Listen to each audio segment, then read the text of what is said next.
Good morning, dear students of class 8th. Students, how are you? I hope you all are fine and doing well. Students, आज हम लोग Hindi second का lesson 10 पढ़ेंगे। व्यायाम, okay, व्यायाम अर्थात एक्सरसाइज, जो हमारे आपके सबके लिए आज के समय में बहुत आवश्यक है। 21 जून सन 2020 ईस्वी में विश्व में छठा योगा दिवस मनाया गया है। 11 दिसंबर सन 2014 को संयुक्त राष्ट्र महासभा ने 21 जून को अंतर्राष्ट्रीय योग दिवस या विश्व योग दिवस के रूप में मनाए जाने को मान्यता दी थी। हमें मान्यता मिली थी 21 जून सन 2014 से। इस घोषणा के बाद सन 2015 से अंतर्राष्ट्रीय योग दिवस पूरी दुनिया में मनाए जाने लगा था। इस घोषणा के बाद से 21 जून 2015 से अंतर्राष्ट्रीय योग दिवस पूरे विश्व में मनाए जाने लगा था। ऐसा कहा जाता है कि रात के पिछले पहरे में एक दौलत लूटती रहती है, जो जागता है वो पाता है, जो सोता है वो खोता है। अर्थात सबसे बड़ा धन है स्वस्थ शरीर। यदि हमारा शरीर नहीं स्वस्थ रहेगा तो कोई भी सुख हम कैसे भोग सकते हैं। सारी सुख भोगने की वस्तु हमारे लिए निरर्थक है। ऐसा कहा जाता है कि स्वस्थ शरीर में ही स्वस्थ मस्तिष्क का वास होता है। सुबह लोग टहलने जाते हैं, मॉर्निंग वॉक करते हैं, और सुबह की जो ठंडी हवा होती है वह एक टॉनिक के तरह से हमारे शरीर में लगती है और हमारे मन मस्तिष्क को मुक्त कर देती है। हम अंदर से तरोताजा महसूस करते हैं। इसलिए कहा गया है कि जो जागता है वो पाता है, जो सोता है वो खोता है। वो ऐसा धन है कि जो उस समय जागता है वही उसका भोग कर सकता है, प्राप्त कर सकता है। अन्यथा जो सोता है वह ऐसे स्वास्थ्य लाभ को खो देता है। कहा जाता है कि पहला सुख निरोगी काया। इस कहावत को सार्थक बनाने के लिए हमारे आपके सबके लिए व्यायाम करना अति आवश्यक है। हमारा शरीर एक मशीन की भांति है। जिस प्रकार अगर मशीन को प्रयोग में न लिया जाए तो क्या है, वह उसमें जंग लग जाती है, वह काम करने के योग्य नहीं होता है। ठीक उसी प्रकार यदि हम अपने शरीर से भी काम न लें, हम व्यायाम न करें तो हमारे शरीर में भी जंग लग जाएगी। अर्थात हमारे शरीर के कुछ हिस्से ऐसे हैं जो निष्क्रिय हो जाएंगे। जैसे कि कुछ हमारे शरीर में कुछ ऐसे यंत्र हैं जो बिना हमारे जानकारी के काम करते रहते हैं, लेकिन कुछ ऐसे भी हैं जो हम अपने इच्छा अनुसार कर सकते हैं। जैसे अपने हाथ पैर को सिकुड़ना, फैलाना, बैठना, दौड़ना, खेलना, ये सब हमारी इच्छा पर निर्भर है। तो स्टूडेंट्स, आज हम लोग व्यायाम इस पाठ के माध्यम से अनेक प्रकार के व्यायाम के बारे में जानकारी प्राप्त करेंगे और हम यह जानेंगे कि कौन सा व्यायाम कब करना चाहिए, सामूहिक व्यायाम क्या है, एकल व्यायाम क्या है, सामूहिक व्यायाम से क्या लाभ है और एकल व्यायाम से क्या लाभ है। Okay students, open the book, page number 62। Okay, मनुष्य अपने लिए नए से नए साधनों का निर्माण करता रहता है। मनुष्य अपने लिए नए से नए साधनों का निर्माण करता रहता है, जिससे कि हम कोई भी काम सुचारू रूप से कर सके। लिखने के लिए कलम से लेकर यात्रा के लिए कार, रेलगाड़ी, हवाई जहाज और रॉकेट तक अनेक प्रकार के साधनों का उसने आविष्कार कर लिया। लिखने के लिए कलम से लेकर अनेक प्रकार के बड़े से बड़े यंत्र का हवाई जहाज, रेलगाड़ी, रॉकेट, इस प्रकार के आविष्कार कर लिया। अभी और भी न जाने कितने साधन वह बनाएगा और न जाने वह कितने साधन बनाएगा। पर क्या आपने कभी सोचा है कि अपने बनाए गए इन बेशुमार साधनों के होते हुए भी मनुष्य के लिए सबसे उपयोगी और अनिवार्य साधन कौन सा है? क्या आपको पता है? ऐसा साधन जिसके बिना उसका किसी भी प्रकार का कोई काम नहीं हो सकता। ऐसा साधन है जो जिसके बिना कोई भी साधन, कितना हो अच्छा साधन क्यों न हो, लेकिन काम नहीं कर सकता। वह कौन सा साधन है? शायद आपने अनुमान कर लिया हो, शायद आपने सोच लिया होगा कि वह कौन सा साधन है, आपने अनुमान लगा लिया होगा। हमारे लिए सर्वाधिक उपयोगी साधन है हमारा शरीर। सबसे उपयोगी साधन है हमारा शरीर। हमारा शरीर अगर सही रहेगा तभी शेष सब साधन हमारी सहायता कर सकते हैं। जबकि हमारा शरीर स्वस्थ हो, जिस आदमी का शरीर ही काम न करता हो, वह न तो कलम से कविताएं लिख सकता है, न ट्रैक्टर से खेती कर सकता है। जब हमारा शरीर ही सही नहीं रहेगा तो हम क्या कर सकते हैं? इसलिए क्या कहा गया कि अगर शरीर नहीं सही है तो न तो कोई कलम से कविताएं लिख सकता है और न ही ट्रैक्टर से खेत जोत सकता है, और न रॉकेट से अन्य ग्रहों की यात्रा कर सकता है, और न ही रॉकेट से अन्य ग्रहों की यात्रा कर सकता है। संस्कृत में प्रसिद्ध कवि कालिदास ने इसलिए कहा था, कवि कालिदास ने क्या कहा था? देखिए, शरीरम माध्यम खलु धर्म साधनम, अर्थात संसार में कर्तव्य पालन के लिए पहला साधन शरीर ही है। संसार में किसी भी कर्तव्य का पालन तभी कर सकते हैं जब हमारा शरीर हमारा साथ दे। पहला साधन जो है शरीर ही है। अपने शरीर को हम एक मशीन मान सकते हैं। आप जानते हैं कि केवल मशीन के होने से ही कोई काम नहीं हो सकता, हो जाता है। केवल मशीन के रहने से ही कोई काम नहीं हो जाता। उसके लिए क्या है? अगर हमारा शरीर साथ देगा, हमारा शरीर स्वस्थ होगा, तभी कोई मशीन भी काम कर सकता है। यह आवश्यक है कि मशीन अच्छी हालत में हो। कोई भी काम, कोई भी मशीन तभी काम करेगा कि जब वह अच्छी हालत में हो और हमें पता हो कि उससे कैसे काम लेना है। और दूसरा यह भी है कि हमें पता होना चाहिए कि उस मशीन से हमें कैसे काम लेना है। शरीर के लिए भी यही बात कही जा सकती है, तो हमारे शरीर के लिए भी यही बात कही जा सकती है। ओके, यदि हम चाहते हैं कि इस जीवन यात्रा में हमारा यह शरीर रूपी यंत्र अंत तक ठीक ठाक काम देता रहे, यदि हम चाहते हैं कि इस जीवन रूपी यात्रा में अंत तक हमारा शरीर सही से काम करता रहे, हमारा साथ देता रहे, तो इसे प्रारंभ से ही स्वस्थ रखना चाहिए। तो इसे हमें प्रारंभ से ही अर्थात शुरू से ही सही रखना चाहिए। शरीर को स्वस्थ रखने के लिए व्यायाम एक बहुत महत्वपूर्ण उपाय है। शरीर को स्वस्थ रखने के लिए व्यायाम एक बहुत ही महत्वपूर्ण साधन है, उपाय है। यदि हम किसी मशीन से बहुत समय तक काम न ले तो कालांतर में उसमें जंग लग जाएगी। अगर हम किसी मशीन से बहुत दिनों तक काम न लें तो कुछ दिन बाद उस मशीन में क्या है, जंग लग जाएगी और वह उपयोगी नहीं रहेगी, और वह मशीन हमारे लिए उपयोगी नहीं रहेगी। मशीन से काम लेते रहने और उसकी देखभाल करते रहने से ही वह ठीक हालत में रहती है। मशीन से काम लेते रहने और उसका देखभाल करते रहने से ही वह ठीक हालत में रहती है। यही बात शरीर के साथ भी है और यही बात शरीर के साथ भी है।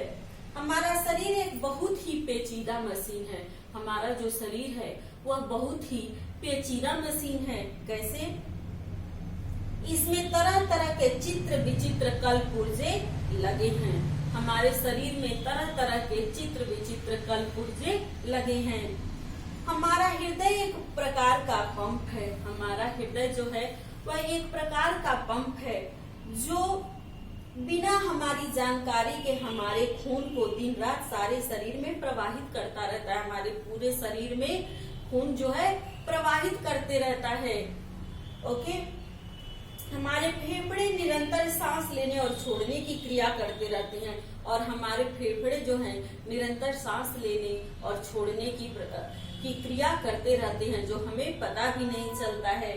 जिगर, तिल्ली, गुर्दे और आंतें आदि शरीर के अन्य अनेक अंग इसी प्रकार अपना कार्य करते रहते हैं। इसी प्रकार और भी अन्य यंत्र हैं जो हम बिना हमारे जानकारी के हमारे शरीर में कार्य करते रहते हैं, और हमें पता भी नहीं चलता और हमें उसकी जानकारी भी नहीं होती है। पर शरीर बहुत से अंग ऐसे हैं जो तभी काम करेंगे जब हम उनसे काम लेना चाहेंगे, लेकिन शरीर में कुछ अंग ऐसे भी हैं वह तभी काम करना चाहेंगे जब हम उनसे काम लेना चाहेंगे। इन अंगों की ऐच्छिक गति मांसपेशियों के द्वारा होती है। ऐच्छिक अर्थात इच्छा के अनुसार।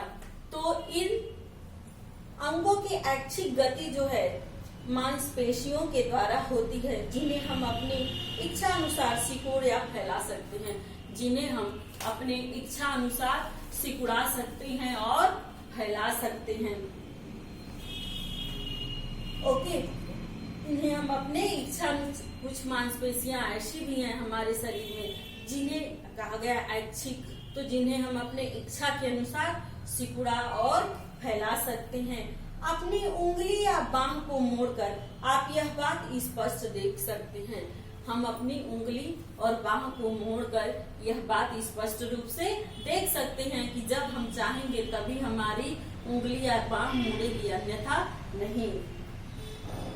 चलना, दौड़ना, झुकना, उठना, मुड़ना, खाना, बोलना आदि अनेक क्रियाएं ऐसी हैं जो मांसपेशियों द्वारा की जाती हैं, जो हमारी इच्छा द्वारा नियंत्रित होती हैं और जो हमारी इच्छा के द्वारा नियंत्रित होती हैं।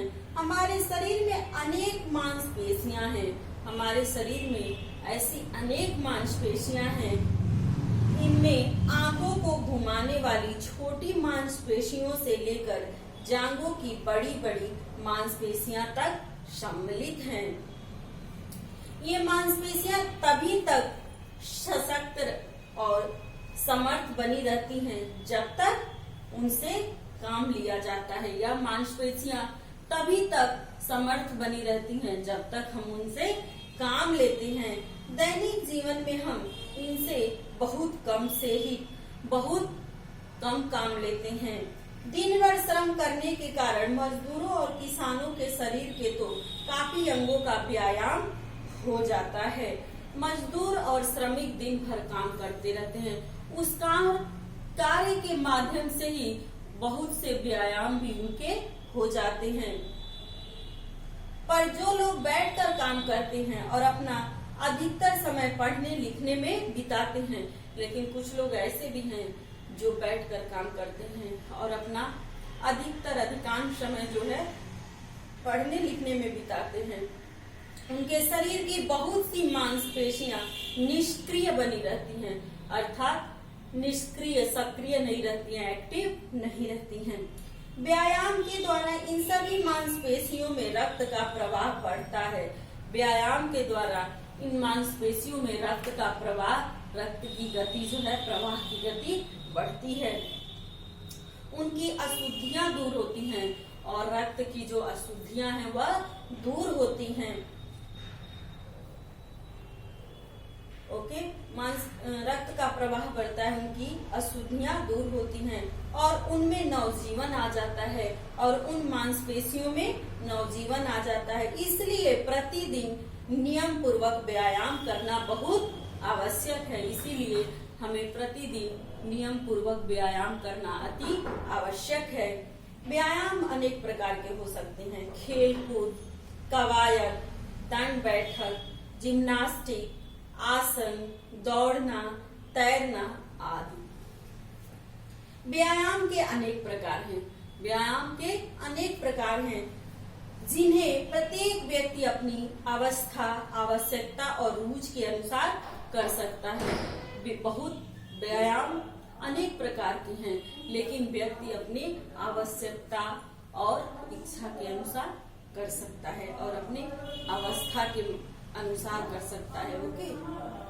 वैसे तो प्रत्येक विद्यालय में छात्रों के लिए किसी न किसी प्रकार के व्यायाम का प्रबंध होता है। प्रत्येक विद्यालय में छात्रों के लिए किसी न किसी प्रकार का व्यायाम का प्रबंध तो अवश्य ही होता है। वैसे तो प्रत्येक विद्यालय में छात्रों के लिए किसी न किसी प्रकार के व्यायाम का प्रबंध होता है, पर बहुधा अधिकतर विद्यालय में किया गया व्यायाम ही पर्याप्त नहीं होता। लेकिन केवल विद्यालय में किया गया व्यायाम ही पर्याप्त नहीं होता, इसलिए छात्रों को घर पर भी कुछ व्यायाम करना चाहिए। इसलिए छात्रों को घर पर भी कुछ व्यायाम करना चाहिए। किशोरावस्था के बालकों के लिए खेलकूद, जिम्नास्टिक, आसन, दौड़ना और तैरना अच्छे व्यायाम हैं। किशोरावस्था के बालकों के लिए खेलकूद, तैरना, दौड़ना, जिम्नास्टिक आदि अच्छे व्यायाम हैं। प्रत्येक बालक बालिका को किसी न किसी सामूहिक खेल में अवश्य भाग लेना चाहिए। प्रत्येक बालक और बालिका को खेल में किसी न किसी खेल में अवश्य ही भाग लेना चाहिए, अवश्य ही हिस्सा लेना चाहिए। इनसे न केवल शरीर फुर्तीला और सशक्त रहता है, अपितु सहयोग से काम करने की भावना का भी विकास होता है। इससे हमारा शरीर न केवल फुर्तीला और सशक्त रहता है, बल्कि सामूहिक भावना से काम करने का भी विकास होता है। Football, hockey, kabaddi, basketball, kho kho आदि खेल प्रायः सभी विद्यालयों में खिलाए जाते हैं। उनमें उत्साह से भाग लेना चाहिए। इन सारे खेलों में उत्साह के साथ भाग लेना चाहिए। प्रायः सभी विद्यालयों में ड्रिल, पीटी आदि सामूहिक व्यायाम भी कराए जाते हैं। इनसे न केवल स्वास्थ्य बनता है, अपितु समूह के बीच अनुशासन से कार्य करना भी आता है, बल्कि समूह में अनुशासन से काम करना भी आता है कि हमें किस प्रकार सामूहिक अनुशासन में काम करना चाहिए। सैकड़ों छात्र छात्राओं का एक साथ कवायद और पीटी करना वास्तव में एक मनमोहक दृश्य होता है। उन्हें देखकर लगता है कि यहाँ एक स्वस्थ भारत का निर्माण हो रहा है। बालक बालिकाओं के लिए दौड़ना एक बहुत उपयोगी व्यायाम है। बालक और बालिकाओं के लिए दौड़ना बहुत ही उपयोगी व्यायाम है। इसमें शरीर के निचले और मध्य भाग की मांसपेशियां मजबूत बनी रहती हैं। इससे शरीर के निचले और मध्य भाग की मांसपेशियां जो है मजबूत बनी रहती हैं। ओके। तैरना एक श्रेष्ठ व्यायाम है। तैरना भी एक बहुत ही श्रेष्ठ व्यायाम है। इसमें मनोरंजन के साथ साथ शरीर के सभी अंगों की कसरत हो जाती है। इसमें मनोरंजन के साथ साथ सभी अंगों की कसरत हो जाती है। जहाँ नदी, नहर या झील की सुविधा प्राप्त है, वहाँ के विद्यार्थियों को तैरना अवश्य ही सीखना चाहिए। जहाँ नदी, नहर और झील जैसी सुविधा प्राप्त है, वहाँ के लोगों को, वहाँ के विद्यार्थियों को तैरना अवश्य सीखना चाहिए। कुछ शहरों में तैरने के लिए कृत्रिम जलाशय बने होते हैं। मनुष्य द्वारा जलाशयों का निर्माण किया जाता है जिससे लोग तैरना सीख सके। इस सुविधा का भी लाभ उठाया जा सकता है। इस सुविधा का भी लाभ उठाया जा सकता है, अर्थात इसके माध्यम से भी तैरना सीखा जा सकता है। आसन हर अवस्था के व्यक्तियों के लिए उपयोगी है। आसन एक ऐसा व्यायाम है जो हर अवस्था के व्यक्तियों के लिए उपयोगी है। इसमें न केवल शरीर के प्रत्येक अंग का व्यायाम होता है, अपितु तन और मन पर नियंत्रण भी प्राप्त होता है। शीर्षासन, स्वर्गासन, हलासन, चक्रासन और मयूरासन आदि अनेक आसन सरलता से सीखे जा सकते हैं। इन सभी आसनों को आसानी से सीखा जा सकता है। आसनों को जितनी छोटी उम्र में सीख लिया जाए उतना ही अच्छा रहता है, उतना ही हम अपने शरीर को लचीला बना सकते हैं, अपनी इच्छा अनुसार सिकुड़ा या मोड़ सकते हैं। इसलिए कम से कम अवस्था में ही इन सभी आसनों को सीख लेना अच्छा होता है। व्यायाम सदा खुली हवा में करना चाहिए। व्यायाम हमेशा खुली हवा में करनी चाहिए। व्यायाम करते हुए रक्त के प्रवाह की गति तीव्र हो जाती है। जो रक्त के प्रवाह होती है उसकी गति और तेज हो जाती है। शरीर की अशुद्धियों को दूर करने के लिए अधिक ऑक्सीजन की आवश्यकता होती है। शरीर की अशुद्धियों को दूर करने के लिए अधिक ऑक्सीजन की आवश्यकता होती है। इसलिए व्यायाम हमेशा खुली हवा में करना चाहिए। इसलिए श्वास तेजी से चलने लगती है और इसीलिए जब हम व्यायाम करते हैं और रक्त की प्रवाह की गति जो है तेज होती है तो हमारी श्वास भी तेज गति में चलने लगती है। यदि हम खुली हवा में व्यायाम नहीं करेंगे तो शरीर की अशुद्धियों की सफाई ठीक तरह से नहीं हो पाएगी। अगर हम खुली हवा में व्यायाम नहीं करेंगे तो हमारे शरीर की अशुद्धियां जो है ठीक प्रकार से सही नहीं हो पाएंगी और हमें व्यायाम का पूरा लाभ नहीं मिलेगा और दूसरा हमें व्यायाम का भी पूरा लाभ नहीं मिलेगा। प्राणायाम और व्यायाम के बीच घनिष्ठ संबंध है। प्राणायाम और व्यायाम के बीच घनिष्ठ संबंध है। प्राणायाम भी एक प्रकार का व्यायाम है और यह अन्य व्यायामों में बहुत सहायक होता है। प्राणायाम का उद्देश्य अपनी श्वास प्रक्रिया को इस प्रकार विकसित करना है कि वह तन और मन दोनों को शुद्ध करे। प्राणायाम का यह महत्व है कि शरीर और मन दोनों को विकसित करे, दोनों को शुद्ध करे। प्राणायाम करते हुए न केवल फेफड़े को बल मिलता है अपितु उससे पेट के सभी अंगों का रक्त प्रवाह भी सुधरता है। उससे जो है प्राणायाम से शरीर के सभी अंगों का रक्त प्रवाह भी सुधरता है, क्योंकि प्राणायाम सीधा बैठकर ही किया जा सकता है। प्राणायाम ऐसा व्यायाम है जो सीधा बैठकर ही किया जा सकता है। इसलिए इससे रीढ़ की हड्डी भी सशक्त होती है और इस प्राणायाम से रीढ़ की हड्डी भी सशक्त होती है। मस्तिष्क को स्वच्छ और स्वस्थ रखने में प्राणायाम बहुत सहायक है। मस्तिष्क को स्वस्थ और स्वच्छ रखने के लिए प्राणायाम जो है बहुत सहायक है। व्यायाम की मात्रा धीरे धीरे बढ़ानी चाहिए। एकाएक बहुत ज्यादा व्यायाम नहीं करना चाहिए। धीरे धीरे व्यायाम की प्रक्रिया को बढ़ाना चाहिए। एकाएक अधिक व्यायाम कर लेने से लाभ के बजाय हानि होने की संभावना अधिक होती है। एकाएक बहुत ज्यादा व्यायाम कर लेने से लाभ के बजाय हानि अधिक होने की संभावना अधिक होती है। थकावट प्रतीत होने पर व्यायाम छोड़ देना चाहिए। साथ ही व्यायाम नियम पूर्वक करना चाहिए और यदि व्यायाम करते समय थकावट महसूस हो तो हमें व्यायाम छोड़ देना चाहिए, नहीं करना चाहिए। कुछ दिन करने और कुछ दिन न करने से व्यायाम का लाभ नहीं मिलता। कुछ दिन व्यायाम करना और फिर छोड़ देना, फिर करना, ऐसा व्यायाम से कोई लाभ नहीं होता है। अतः व्यायाम नियम पूर्वक करना चाहिए। भोजन के एकदम पहले या एकदम बाद व्यायाम नहीं करना चाहिए और भोजन के एकदम पहले एकदम बाद में व्यायाम नहीं करना चाहिए। प्रातः काल व्यायाम के लिए सबसे अच्छा समय है। प्रातः काल व्यायाम करना सबसे अच्छा होता है। इस समय शरीर फुर्तीला होता है क्योंकि प्रातः के काल के समय हमारा शरीर जो है फुर्तीला होता है और मन शांत। प्रातः काल का व्यायाम घर में करने की अपेक्षा किसी पार्क या मैदान में जाकर करना चाहिए।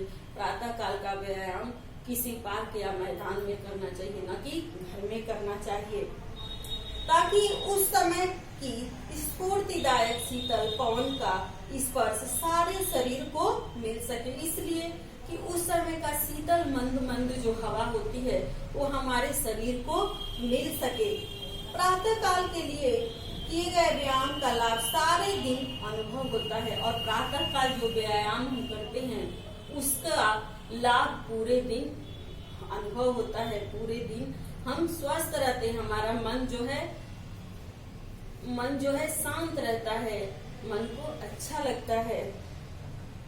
प्रातः काल व्यक्तिगत व्यायाम करना और शाम को सामूहिक खेल कूद के लाभ लेना एक अच्छा नियम है। प्रातः काल व्यक्तिगत माने अकेला व्यायाम करना और शाम को सामूहिक खेल कूद करना अच्छा नियम है। यह व्यायाम के अच्छे नियम है। एक प्रसिद्ध कहावत है कि स्वस्थ शरीर में ही स्वस्थ मन का विकास होता है। ऐसा कहा जाता है कि स्वस्थ शरीर में ही स्वस्थ मस्तिष्क का विकास होता है। यदि हम व्यायाम द्वारा अपने शरीर को स्वस्थ रखें तो हमारा मन भी पवित्र विचारों वाला बनेगा। यदि हम क्या कहेगा कि यदि हम व्यायाम द्वारा अपने शरीर को स्वस्थ रखें तो हमारा मन भी पवित्र और स्वस्थ रहेगा। हमारा चित्त सदा प्रफुल्लित रहेगा, हमारा मन प्रसन्न रहेगा, प्रफुल्लित रहेगा। तन में स्फूर्ति रहेगी और शरीर में स्फूर्ति रहेगी, अर्थात हमारा शरीर जो है सक्रिय रहेगी और मन में उत्साह और आत्मविश्वास। इस प्रकार हम न केवल अपना जीवन सुखी बनाएंगे अपितु एक शक्तिशाली राष्ट्र के निर्माण में भी सहयोग दे सकेंगे। इससे न केवल हम अपना जीवन स्वस्थ बनाएंगे बल्कि एक स्वस्थ राष्ट्र का निर्माण भी करेंगे। ओके, आज स्थान पर व्यायामशालाएं चल रही हैं। आज जगह जगह पर व्यायामशालाएं चल रही हैं। वहाँ हर समय एक ही दृश्य दिखाई देता है। नाना प्रकार के व्यायाम साधनों पर युवक गण व्यायाम कर रहे हैं। नाना प्रकार के जो जिम है उसमें जाकर युवक गण जो है अलग अलग प्रकार के व्यायाम कर रहे होते हैं। कई सुस्ता रहे हैं और कोई बात भी करते रहते हैं। इससे लोगों का सामूहिक व्यायाम में लोगों से मिलना जुलना भी हो जाता है और सामूहिक व्यायाम में एक किस प्रकार हमें अनुशासन में बंधकर काम करना चाहिए इसका भी विकास होता है। इसलिए छोटे से लेकर और वृद्ध व्यक्तियों के लिए अनेक अलग अलग प्रकार के व्यायाम सुझाए गए हैं और अपने अवस्था एवं आवश्यकता के अनुसार हमें अवश्य करना चाहिए, जिससे हम एक स्वस्थ भारत का निर्माण कर सके। Okay students, thank you.